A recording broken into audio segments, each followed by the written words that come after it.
The new Hyundai Genesis, today on Autogefühl, your #1 resource for in-depth car reviews and your #1 community to discuss cars. With me, with Thomas, and very important question, can Hyundai do premium?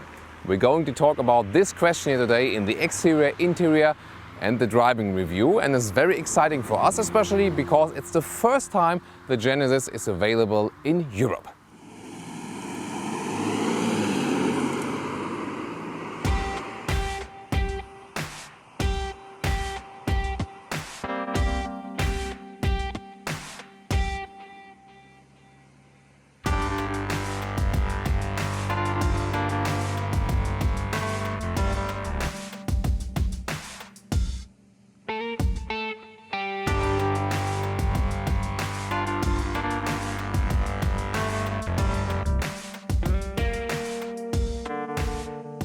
Now, what's the concept of the car? How can you fight in this upper middle class segment, especially in Europe, especially in Germany, against BMW 5 Series, Mercedes E-Class, maybe also Jaguar XF, but more importantly the Audi A6 as well. It's a really fierce competition, and the whole segment, especially in Europe, is shrinking. So what can you actually get there? Well, this car since 2008 it is available overall. For example, also in the US it's quite famous then. And now the second generation, starting 2014, also available in Europe then, and that's kind of special then. So the first time we can take a look at this car here. And what is more special about this car than others? Well, the price actually, 65,000 euros, and then you get everything. Automatic cruise control, 9 airbags, front airbag in the front there, heated and vented seats, all-wheel drive, 3.8 liter V6 engine, 315 horsepower, all the top luxury equipment, everything. I think it's really a upper class equipment you got here. And if you compare, for example, a Mercedes E-Class, the entry price is definitely lower, but you know, small engine, no equipment and everything else. But then if we really compare two equal with the engines and all the equipment, what you save as money is, in Germany for example, 15,000 euros between the Hyundai Genesis and the Mercedes E-Class, and that's really a lot. And then we have to check actually, can they keep up with the quality? A very strong front grille and completely different to normal Hyundai cars. Well, evil opinions might suggest it looks like a fish, but then also an Aston Martin looks like a fish mouth from the front. I think it's quite beautifully done.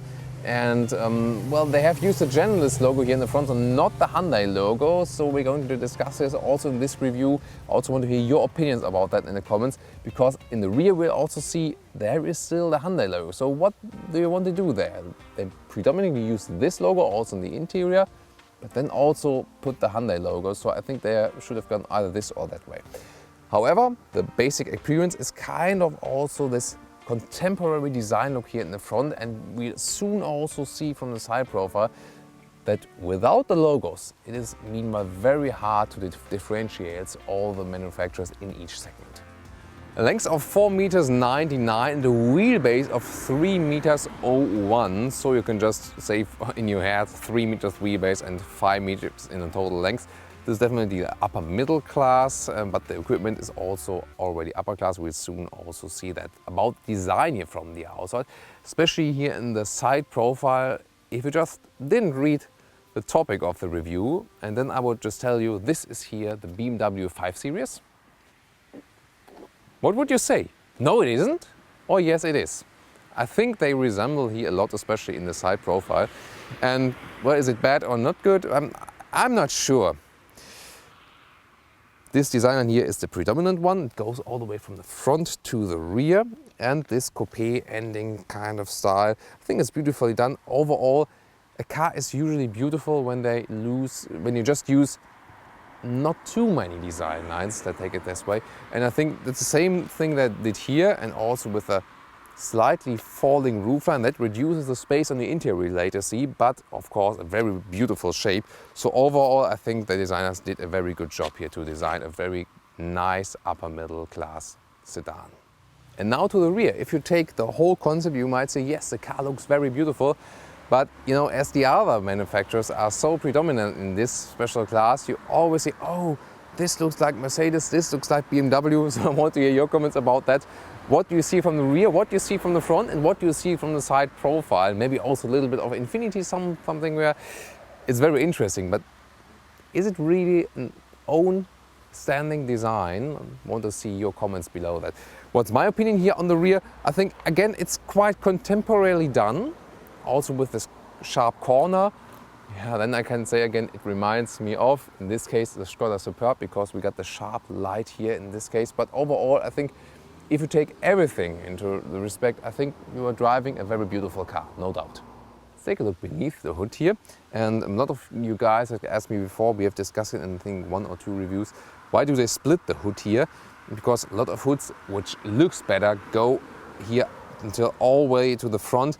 They've split because in case of a crash, you have sometimes not just replace this part here, and that saves you a little bit of insurance cost, and then also the whole car is maybe a little bit cheaper in insurance, what then again helps the manufacturer because it's more attractive to sell the car.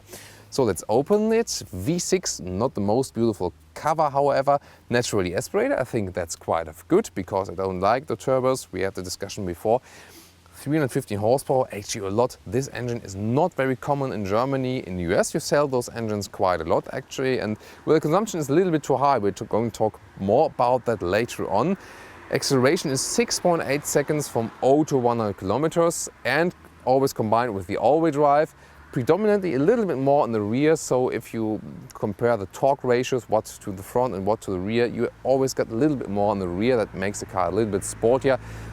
It doesn't play such a role for such a car if you have the all-wheel drive or not, because you have a lot of weight on the ground, and if you just put them on the rear axle, that would also actually work. But here we got the all-wheel drive included, but it doesn't change so much here in the driving characteristics. Maybe more important for you if you have a lot of snowy conditions here so far.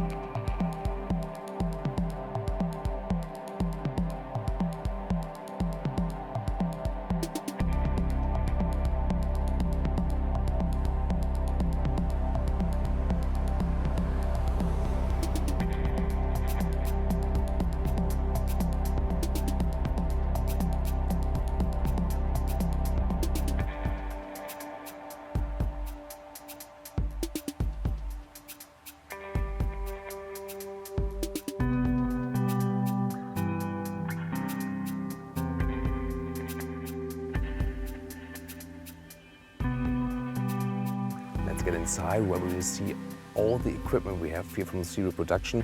That's the concept really here when you pick the car and you get for the 65,000 euros kind of everything the car can offer. For example, also a luxury feature, the soft close of the doors. First of all, it feels everything quite solid, and then if you close them, maybe also hurt a little bit. So the last part here is really done electronically, that you don't need to smash the doors. That's a special feature. Then if we get inside, you see we have a very nice bright interior here that is also well fitting to the grey outside of the car. Well, what I always criticize, we have the real animal skin seats here and we don't have any other possibility to pick something else, and that's really a pity. I'm not sure. We get great wood stuff here. I like that open cell also at the inside of the doors. If you can see it right here, it's all carried through here. Also the processing and the levers, everything is very well processed. Also how the leather is processed, that I must really say is really good. So makes kind of a perfect impression. Maybe the buttons here, but well, they could be maybe a little bit more fancy, but that's just very, very detailed. The overall impression from the interior, from first look, from the driver's perspective, is really great if you take a look at that. So really well done. Although I would prefer the microfiber seats. The steering wheel, however, is, I think, one step behind that one. It looks like maybe you drive an old Ford Taxi in New York or Miami. That the steering wheel looks like. We have not the Hyundai logo on here, also the Genesis logo as we have seen in the front grille. And it's the same again, you sit down and not directly say, okay, that's a Hyundai, it's Genesis. But they haven't really put a whole new brand, because you've seen in the rear there is still the Hyundai logo. So I think they should either say, okay, we totally do this one logo, this one sub-brand Genesis, or we do still Hyundai, because do we have to hide that we are Hyundai? I think that's not really a good solution we have here with the mixed stuff in here. Sitting down, you immediately feel that the seats are very comfortable actually, so a real luxury sedan, and also how the seats feel everywhere, it is really superb. Maybe you have to discuss if it's upper middle class or not. It's almost feels like upper class really. Then if we take a look at how the seats can be controlled here, all electronically. For example, for people with long legs, you can lengthen the area right here, very long actually, great feature then. And then just in the front, up and down, behind, up and down, front, back again, then the back of the seat, and then lumbar support, also where upper or higher, lower. And then this one is here that you can make the seats a little bit slimmer here for more side support with the shoulders, or wider again. So a lot of possibilities we have here. And also when sitting down here, we're kind of overwhelmed by luxury features. And what is especially great here, that we got all in the bright here, not only panoramic roof, we also have this bright ceiling here with a very soft cloth, and that is one of the most pleasing features here in the interior for me. And my second favorite, this very huge part of open cell wood. It really feels so natural, and you can feel the details of the wood. This is really great piece of handcraft here. I really love that. Everything else you see is not really hard plastic, a little bit soft already. And the processing here, everything not with a lot of gaps, everything quite of clear. A little bit too many buttons, I would say. Also down here, but you also have a lot of functions. For example, heated and cooled seats from serial production, not only for both front seats, but also for the rear seats. So really a lot of equipment in here already. And also how the materials feel here, this kind of spacey modern materials, everything high class.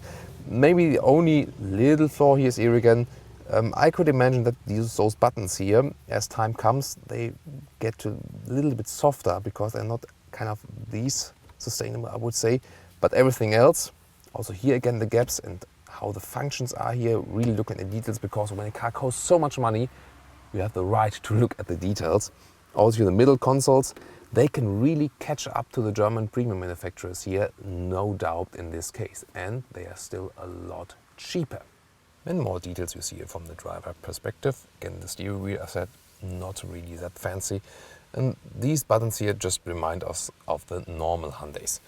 Start-stop button is right here, and then you see the steering wheel moves down a little bit, the comfort feature, radio system, Genesis logo here again. I can press it twice for the ignition, and then we see how the instruments are displayed. And you can see it's also a mix kind of between analog and digital stuff. So you see the difference when I turn it on again. And we got a central screen right here, which we can control with this central knob right here. So that's kind of like in a Mercedes or in a BMW, but you can also use a touchscreen. So actually both is possible then, and I think it's a good solution, because then everyone can pick what's favorite for you. This is the home screen, by the way. Everything is quite intuitive. You can find everything quite fast. It's actually quite okay, so no worries about that. The GPS, well, we have seen more modern displays. Also the reaction time can be a little bit faster, but actually not much to moan about that right there. Then here in the middle screen you have more controls. For example, there you can also control the head-up display. You have to go through radio, tire pressure, then head-up display, and then you can, for example, change the height of the head-up display. It's always hard to see in the camera. There we see it a little bit, and then I can also change it higher. You see it going up and down in the distance there, higher and lower. Actually, you can see it quite well here today. It's always something problem with the frequency and so, and but there you can really see it. So that's also really possible right there. Consumption figure, by the way, I'll talk about more about it later on when we drive. very high right now. It will go lower when you ride on long motorways, but the consumption with the 3.8 liter here is quite high. Temperature unit is rather classical. I think the clock is ugly in my opinion. They could have done it better here than classic temperature control here, and it's displayed right up there. Then what about some connection stuff here in the front? 12 volts power supply, 2 actually, USB and aux port in. Then it's here for your beverages, or, well, do you want to smoke in this car? Please don't. You will ruin your car. Then I've shown you the stuff here. This is the button for the camera system. I will show you this one here when we drive later on. Very interesting system. And in the middle arm box here, we have a lot of space actually, and also quite a nice soft interior. Other storage spaces you can see right inside of the doors and the classic glove box. It's coming down a little bit too fast for me. For a real premium car, this one would have to slide down quite a smoother. Let's get in the rear, because you could easily use this one also as a chauffeur car. By the way, very interesting detail, it counts for all of the windows. When you put them down electronically, you see it right here? That's something for automotive heart. They stop a little bit before going. Actually, I'll show you again. Here, you can see it here right before. They go a little bit slower before they close completely. And now, when they go down again, fast, fast, fast, fast, fast, slowly, very smooth. And another detail is that you also find with the very expensive Audi models, if you take a close look at here, how thick the window is. And there's kind of something in between to make it even more soundproof. These ones here are kind of these high class windows, isolate very well, and also with this sliding function, I think a very nice stuff. A lot of knee space here, of course. Classic sedan, 5 meters long. That's actually no problem, even if you're tall driver in the front. But then again, you have one problem with the classic sedan. If you're quite tall and have a panoramic roof, and you also have the form of this coupe kind of style, then you had it's a problem. I'm 1.86 m, and there it's ending with me, so I have to kind of be in this position here, then it's okay. But as soon as I lay back, then my head is starting to touch the ceiling, and well, that's not too good. Would it help not to take the panoramic roof? Well, in this case we don't have choice, but well, the problem is rather that it's no real estate. That's actually the main problem, not maybe the panoramic roof, because here it works. So you have to know about that. I also think generally that big SUVs are the better chauffeur cars meanwhile, because you sit upright, have more space everywhere, and those classic sedans, you cannot be that tall then in the rear. Beside that, you got a great comfort in here. By the way, also nice detail. You can move this front seat here, just right here from behind to the back and the front again, and also the rear. And that is of course the main stuff when you want to use the chauffeur seat here in the right behind, in the rear, and then you put it all the way to the front. Let's see how far it goes. Well, then you have really a lot of space in here, and I can move here. And this already feels kind of upper class indeed, and especially with this very bright interior. And what is also special is that this middle part here is just huge, really huge. First of all, you got separate beverages holders here, then some space right in here. Also another 12 volt power supply is hidden behind there. And then this control stuff here is kind of mirrored from the front. It looks the same, and you can do the same stuff. For example, also vent your seats, heat, and also everything from the volume control, and pick the radio channels, or also the media, or maybe Bluetooth, iPhone, and that is actually quite good. Maybe we make it very exciting when your children are sitting right here, and then if someone wants to control in the front and someone wants to control in the back, and it goes back and forth again. That could be actually quite funny then. And that's my point of view perspective here when I'm the chauffeured person.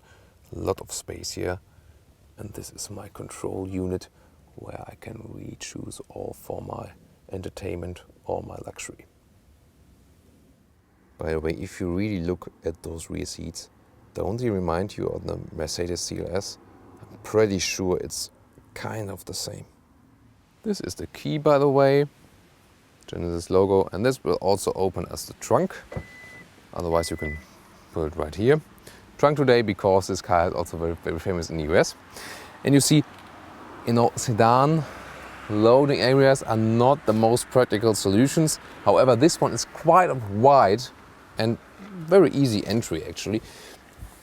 Also quite wide, and actually the main fact is that it's really wide here, this size here.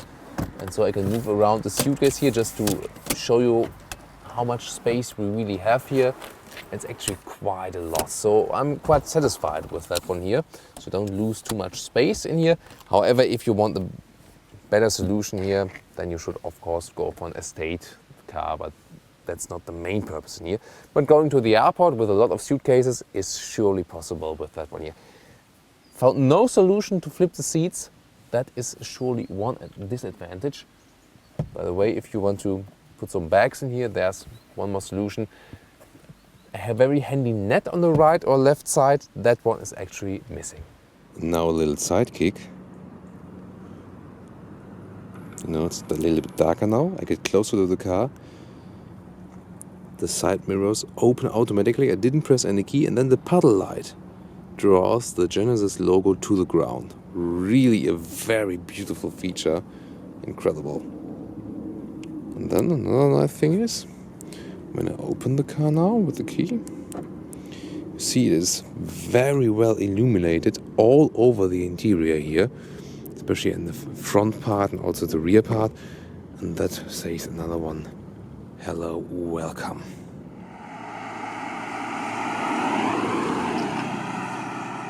Let's start our test ride here. On-off button, automatic gearbox. Feels quite good to put the gear in actually as well. And we're starting here on the parking lot on purpose. And that is one reason, because I want to show you the camera system. This is also included in the serial equipment. I mean, with 3 meters of wheelbase, it's getting quite narrow in here, but then I can see here in the middle of the screen this fake drone from above. Oh, that might be a little bit close here right in the front.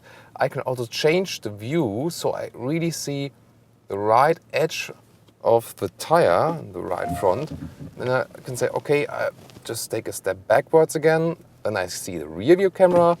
Then I'm going in the front again, and it changes to the front camera, and I can really see the pavement here, for example, on the right side. Oh, that will fit now, because it's really narrow here. And then I can also check on the left side, will this actually fit?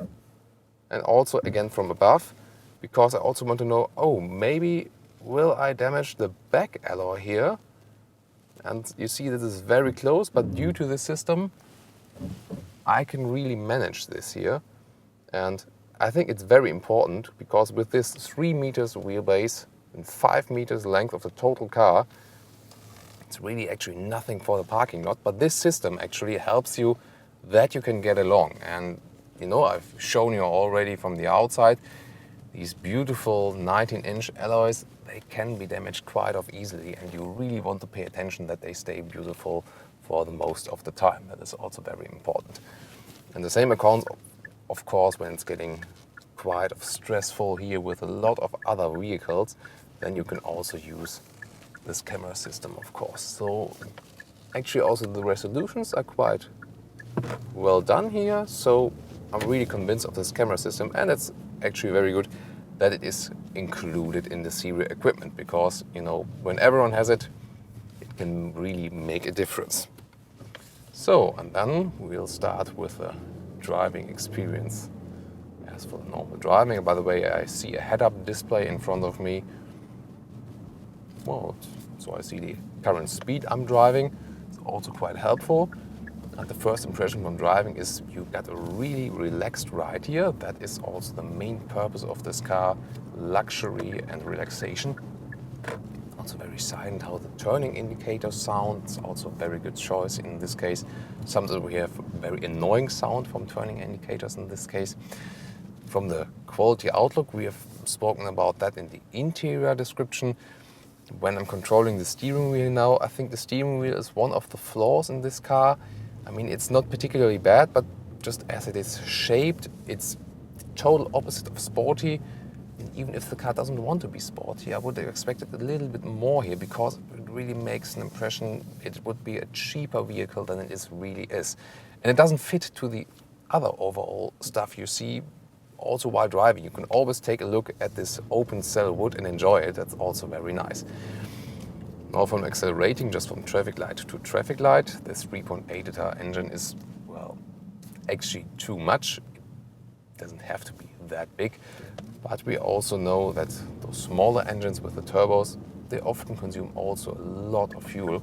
Unfortunately, the fuel consumption indicator here is not that well done, because it always resets after you start the car, and I've searched for an option to make it a long-term test, but I haven't found it in the system. Maybe there is this, but then it's really hard to reach. I've tested a long time now, so I'll tell you later about the consumption. You can drive this engine with 10 to 11 liters, but then you have to be really gentle or have long motorway turns with driving with cruise control. Usually you will end way above that, so also to score 15 liters so is actually no problem with this engine here. So actually quite high consumption, although usually the naturally aspirated engines are rather, not that far away from the official consumption. So I'm a little bit disappointed about the consumption here. But then again, I usually prefer the naturally aspirated engines, and that makes the car also feel a little bit more refined, I would say. So you don't have to wait for the turbo to set in. You have a more, let's say, evolved performance figure here. You just feel a little bit more sovereign on the road when having the more displacement than in the air. What is really important, especially when riding in the city and also soon on the motorway, of course I've tested the car on the motorway before, and I can already tell you it's actually quite silent as for the noise insulation, so they have really done a good job there as well. And just when you touch here, or just let your sides flow to the right or the left, you see, for example, this very soft A-pillar here. That's also a lot of details that always tell you, okay, you are in a premium luxury car. That's also quite nice then as well. From the steering, however, sportiness is maybe the farthest thing you can expect here, because when you go left and right, the steering feels rather completely dead, let's say it. So if you're a BMW driver and really expect that sporty BMW ride, and that is kind of your main purpose to buy the car, you will be very disappointed. That's nothing for you. Maybe if you're a Mercedes driver and you say, okay, you still want to relax car, but you want to save for your next car, save money, then it's maybe rather a choice, because this riding style here is all set on comfort and just relaxing, and also the seats are very good. It's not good that they use animal skin for the surface, and we cannot pick any other surface here in Europe. That's really a pity. However, the seat form itself is actually quite relaxing, also for a sedan style if you're not in an SUV.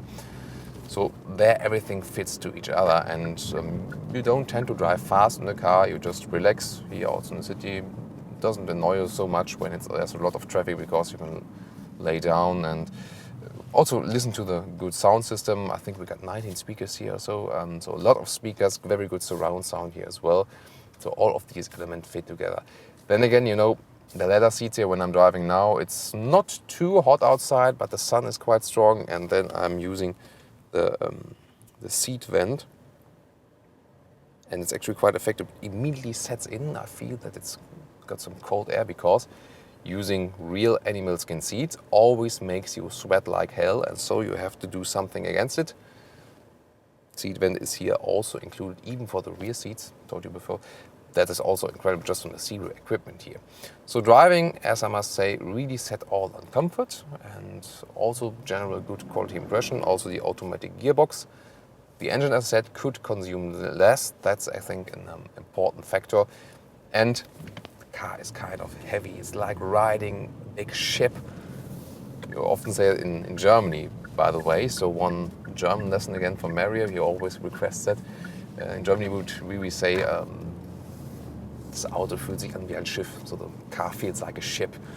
Stressing that is feeling very heavy. That is of course good for riding just straight on the motorway. For the city it's not that good, but as you have this camera system with the surround view, that helps you a little bit evening out this disadvantage in this case. And now our conclusion on the Hyundai Genesis. Here for the first time we have it in Europe, or especially in Germany. I was actually quite surprised. So our initial question was, can Hyundai do premium? Yes, definitely they can. They can keep up with the quality. I think the exterior design is a very beautiful car, no matter what you think about the special logo or not.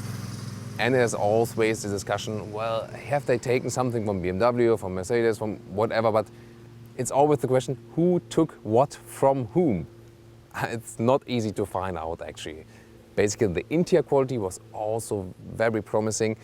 Just maybe some of the buttons were not too keen on that, but general from the seats and also everything, the open cell wood they have used, really high class, really premium. And if you then take a look at the price, well, if you say 15,000 euros in comparison to a Mercedes E-Class, even if the E-Class would be better in some kind of respect, would it be worth 15,000 euros? No, definitely not. So you can easily go for that one if you want the very relaxing ride. A BMW customer who really appreciates the sporty ride will not be satisfied with it. The Audi models are rather also kind of sportly, meanwhile, I must say. So you cannot expect out of that. If you more think about, oh, I want to have this kind of relaxed American highway ride, this is exactly the great car for you. And I think it also fits to this class, because if I pick the upper middle class, I'm not sure if a sporty car would be my main focus. Then actually the main focus is more on luxury and relaxation, a good riding comfort. And there this car really fits very well in. Just the steering wheel wasn't really my favorite. That's maybe on the disadvantage side. So overall, this car had a very good impression on me, and I also want to hear your comments about that, what impression it makes on you. Effectively, what will it do on the market? Well, in Germany it will still have problems, even if the price is theoretically lower, because these big fleet customers, they are Audi, BMW and Mercedes, well, they really dominate this market. And then in the fleet offerings with the leasings, I'm not sure which price this will come down if they ever take Hyundai into consideration. That is really something of the dealer, or maybe also of the local importer here in Germany, how they will react with this strategy. Because in this kind of segment here, the fleet market is, of course, the most important one. So thank you very much for watching Autogefühl. I really enjoyed to do this review with you together. I thank you very much for your overwhelming support all the time. That's really meaning a lot to a whole team, and I hope I'll also see you at the next Autogefühl episode.